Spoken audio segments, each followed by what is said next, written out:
정년이 65세로 늘어난다는 소식 다들 들으셨죠? 와, 이제 연금 받기 전까지 소득 걱정 없이 일할 수 있겠구나 하고 반기는 분들 많으실 텐데요.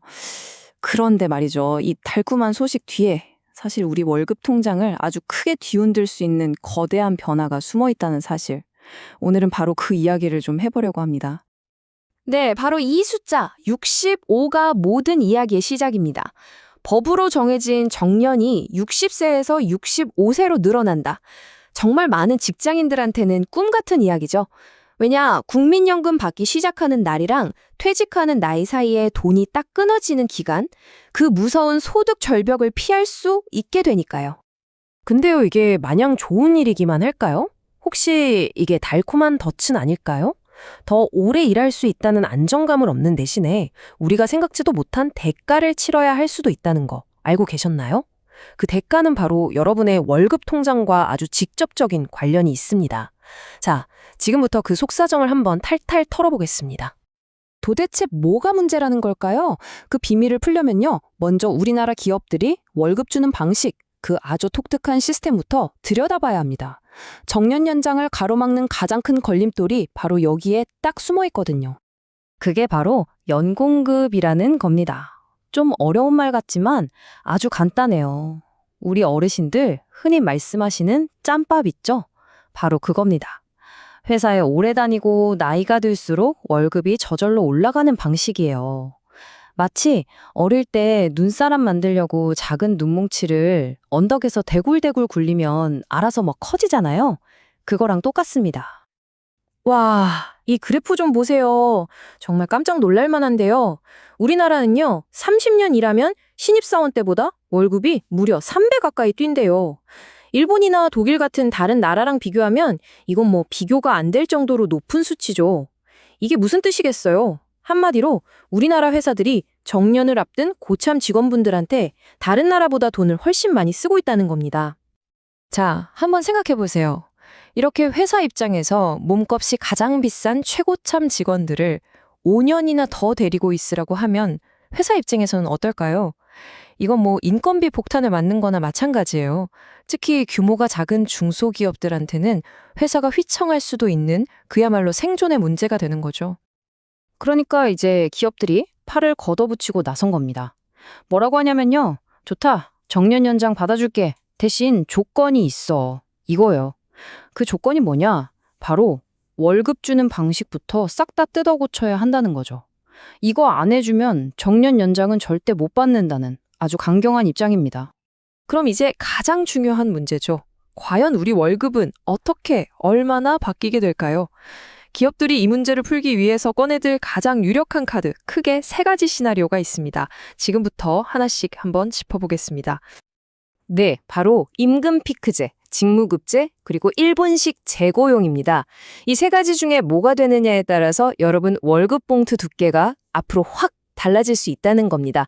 자, 집중해서 한번 들어보세요. 자, 첫 번째 카드는 바로 임금 피크제입니다. 이거 아마 뉴스 같은 데서 들어보신 분들 꽤 많으실 거예요. 이미 많은 대기업들이 정년 연장을 해주면서 이 방식을 쓰고 있거든요. 그래서 가장 현실적이고 가능성이 높은 방안으로 꼽히고 있습니다. 이게 뭐냐면 회사랑 일종의 딜을 하는 거예요.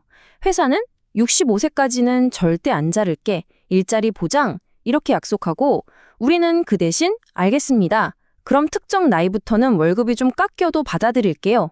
라고 하는 거죠. 일자리의 안정을 얻는 대신 월급의 일부를 내어주는 셈입니다. 자, 두 번째는 직무급제입니다. 이건요, 그냥 월급 좀 깎는 차원의 얘기가 아닙니다. 아예 판을 새로 짜는 거예요. 월급을 주는 기존 자체를 뿌리째 바꾸는 그야말로 혁명적인 변화라고 할 수 있습니다. 이게 정말 중요한데요. 지금까지는 나이가 몇 살이냐, 회사를 몇 년 다녔냐 하는 짬밥이 내 월급을 결정했잖아요. 근데 직무급제는 그게 아니라 당신이 지금 회사에서 무슨 일을 하고 있습니까? 이걸로 월급을 주는 겁니다. 그러니까 나이가 많아도 좀 편한 일을 하면 월급이 적을 수 있고 반대로 나이가 어려도 아주 중요하고 힘든 일을 맡으면 월급을 훨씬 많이 받을 수도 있게 되는 거죠. 자, 마지막 세 번째 시나리오는 우리보다 한 발 앞서 이 문제를 고민한 이웃나라 일본의 방식을 따라가는 겁니다. 이걸 일본식 재고용이라고 하는데요. 핵심은 일단 60세에 정년퇴직을 하고 그 다음에 회사가 필요한 사람을 다시 뽑는 방식입니다. 이게 어떤 그림이냐면요. 내가 60세 생일날 정교직으로 딱 퇴직을 해요. 동료들한테 박수 받고 꽃다발 받고. 그런데 바로 다음 날 어제까지 다니던 그 회사에 이번엔 계약직 사원으로 다시 출근하는 겁니다. 일은 계속하지만 내 신분이 정규직에서 계약직으로 바뀌는 거죠. 그럼 어떻게 되겠어요? 월급이나 하는 일, 직급 같은 것들이 다 새로운 조건으로 다시 계약되겠죠? 아마 이전과는 많이 달라질 겁니다. 자, 이렇게 세 가지 시나리오를 들어보니까 좀 어떠세요? 머리가 좀 복잡해지시죠? 그럼 이제 가장 중요한 거. 그래서 나는 도대체 뭘 어떻게 해야 되나? 이 질문에 대한 답을 찾아봐야겠죠? 지금부터는 남 얘기가 아니라 바로 여러분, 내 얘기라고 생각하고 들어주세요. 핵심은 딱 세 가지입니다. 첫째, 나만의 무기를 만들어야 합니다. 이제 내가 왕년에 내가 이 회사에 몇 년을 있었는데 이런 말은 안 통하는 시대가 와요. 나이가 아니라 실력으로 내 몸값을 증명해야 합니다. 이 일은 저 사람 아니면 안 돼. 이런 말을 들을 수 있는 전문가가 되어야 한다는 거죠. 둘째, 우리 회사 사정을 정확히 알아야 합니다. 지금 당장 우리 회사 규정을 한번 찾아보세요. 임금 피크제가 있다면 몇 살부터 시작되는지, 월급은 얼마나 깎이는지, 이걸 정확히 알아야 대비를 할 수 있겠죠? 그리고 마지막으로 내 노후 계획을 다시 짜야 합니다. 앞으로 줄어들 월급에 맞춰서 내가 짜놓은 은퇴 계획이 과연 괜찮은 건지, 연금은 어떻게 해야 할지 다시 한번 계산기를 두드려 봐야 합니다. 정년이 65세로 늘어나는 건 이제 거스를 수 없는 큰 흐름입니다. 그리고 그 말은 우리 월급 체계가 바뀐다는 것도 피할 수 없는 현실이란 뜻이죠. 오늘 이야기 들으시고 한번 곰곰이 생각해 보셨으면 좋겠습니다. 과연 나의 은퇴 계획, 이 거대한 변화 앞에서 이대로 정말 괜찮을까요?